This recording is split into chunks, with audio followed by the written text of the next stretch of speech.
It is Bookmas Day 10, and we are doing the Christmas romance book tag. It is cozy, it is festive, it is fun, and it is a spicy edition, just like God, what was it? I mean, I'm telling you, when I say this, Bookmas has taken over my life. It has taken over my life. Did I do a spooky edition? Did I do a Halloween edition? Maybe. Okay. Definitely did a Thanksgiving edition, but like those two, maybe, tags, I revamped the Christmas romance book tag. But before we dive in, hi, welcome back to my channel. Welcome if you are new here. I am Jen. This is Bookmarked by Jen. Please like this video. Please comment if you dare. You can answer all these questions. You can answer some of these questions. I may even tag somebody at the end. But I'd also love it if you subscribe if you aren't already. Okay, let's dive into the Christmas romance book tag. I think I have like 11 questions here. We're going to dive in. First question, Snowed In. A romance that's perfect for a cold night. What book made you want to curl up in a blanket and never leave? I have a couple here. Older by Jennifer Hartman. She just knows how to pull you in, and she pulls you into a really good book, right? And it's always a good time. It's Jennifer Hartman. Another book, and I distinctly remember reading this one all cozied up in my bed on like a Saturday or Sunday afternoon. Could not put this book down. Just wanted more. Fell in love with reading all over again, and that was Don't Kiss the Bride by Carrie and Cole. Question number 2. A romance book you'd gift everyone. Think mass appeal, full of swoon, your must-gift favorite. This is a really hard question for me. Like, why did I put this in here? Like, I know why I put this in here. It's a really good question, but it's hard for me because reading is subjective. I feel like you just can't go too crazy in one way, right? Like, you can't go too dark. You can't go too steamy. You can't go to whatever it is, because if you don't know that person or their likes, or maybe they don't know their likes, like, it's just hard, right?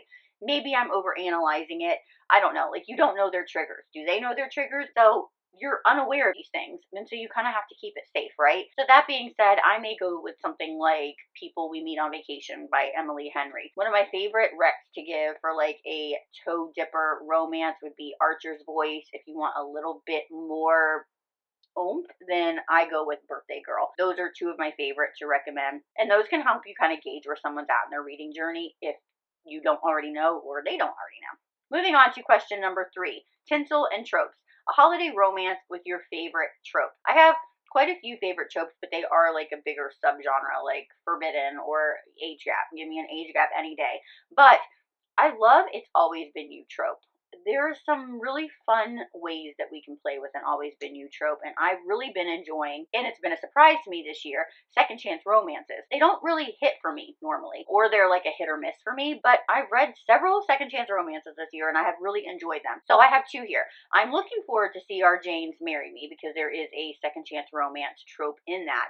But I also did read The Christmas Blanket by Candy Steiner last year, and it has a phenomenal second chance romance story. Question number 4, Santa Baby. A romance book with a hero you'd put on your naughty list, and you'd still want him anyway. I mean, I think we all love naughty, and I want them all. I want them all. But if I had to choose, my first choice would be Zeus Garrow. There is something about that man. He is naughty, but in all the right ways, and he's just got a good heart. And I love me Zeus Garrow. Question number 5, Hot Cocoa Vibes. A romance that gave you all the warm feelings.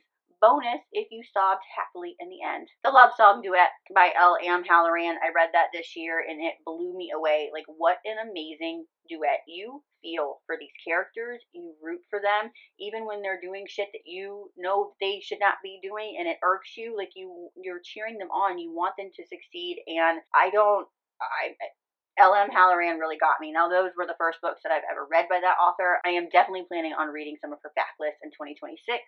Her writing is like chef's kiss to me. It pulled me right in, and you legitimately knew what she was trying to convey. Like, you felt that in her writing. Question number 6, Slay Me Daddy. A romance with a scene so spicy it melted the snow. Think Cabin in the Woods, Forced Proximity, Fireplace, One Bed. You know the drill. Immediately, Irresistible Stranger by Lucia Franco. My God, it is a very, very tiny book, and it is that can melt many, many things. And then I got to give it up for my girl QB Tyler. What Was Meant to Be. I mean, all of them are spicy, but What Was Meant to Be, JP and Whitney, they can heat some stuff up. Okay, Moving on to question number 7, unwrapping the present. A slow burn that was worth the wait. What took forever but paid off gloriously? The Lovely Return. Absolutely, no doubt, 100%. The Lovely Return by Carrie and Cole. That shit makes you work for it, and you work hard. You have to wait years for it. But holy shit, when it hits, it was so worth it. It was so worth it. The Something in the Way series by Jessica Hawkins. It's a 4-book series. Nothing happens in the first book. I think if something happens in the second book, if I'm remembering correctly, it's like further on in the second book, or you're like really waiting for the shit to happen in the third and fourth book, but you work for that shit too. And then Love to Hate Her by I always mess up this name. Is it Julie Simon or Simon? I don't know. I'm gonna figure it out, and I'm gonna correct that. I'm so sorry, but Love to Hate Her. It was a deliciously slow burn. Like, just when you thought it was gonna happen, no, and then no. Ugh, yes, it was so good. Question number 8: Elf on the Shelf. A book with a stalker, obsessive or over the top MMC, because nothing says Merry Christmas like you're mine now, right? Okay. Sicko by Amo Jones. Royce? Yeah. God of Malice by Rena Kent. Unhinged, but good. And then, of course, we've got Untouchable by Sam Mariano. Carter. He cray-cray, but in a good way. Yeah. Question number 9. Family Dinner. A romance that made you feel part of the family. Found family, chaotic family dinners, or big family vibes that worked. I mean, I think I said this in my Thanksgiving tag, but The Fallen Men. That whole universe, the women, the men, like that family that they've created, I love reading those books and coming back to those people. It just makes my heart happy. The Boys of Toman, that found family, it makes me happy. And then Sugarland Creek series by Brooke Montgomery, because I want the grandmother so bad, and I want to have Sunday dinners with them and then scrapbook with the family afterwards, because that's what they do. They clean up and then they scrapbook, and like, what a life. Yes, please. Can I please join? We're at question number 10. Bookmas wish list. One romance book you need before the year ends. Listen, I know what I was doing when I wrote this question, okay? I know that you cannot ask a book addict to name one book. I know that. I don't expect you to name one book, because I'm not going to. I would love the 4-book series of the Hometown Heartless series. Not only do I love this series, but the covers are absolutely gorgeous. I'm also collecting the Fallen Men series, the men covers, but also their counterpart female covers, which are hardbacks. I mean, because, you know, like, Zeus needs his Lulu. I'd also like to get the next book in the Alabaster Pen series, which is Joyless, because once I finish Distorted, if I ever get to finish Distorted, I'm going to need the backup, right? If you can believe it, we are to the last question. Question number 11, Silent Night. A book you devoured in one sitting. The unputdownable romance that had you forgetting sleep. I can't forget sleep. I will fall asleep reading. I think most of us can. However, Still Beating by Jennifer Hartman. I tried to sit it down and walk away, but I could not.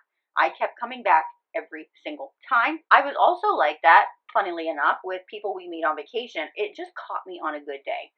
It was, I'm going to finish this chapter and then I'm going to put it down, but something would happen in that chapter at the end of the chapter that just made me keep reading it, and I remember sitting at my computer reading all day long. Was I comfortable sitting at the computer reading? No, I was not, but I couldn't even move. Again, it caught me on the right day. And there you have it. That is the Christmas romance book tag. I hope that this was fun for you, because it was fun for me.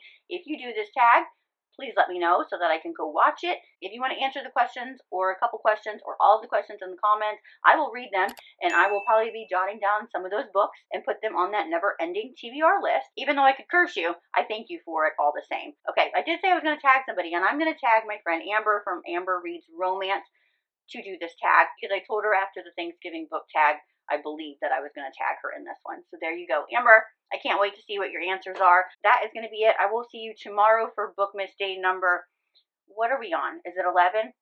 I will see you tomorrow for Bookmas Day, whatever it is. But until then, happy reading. Bye.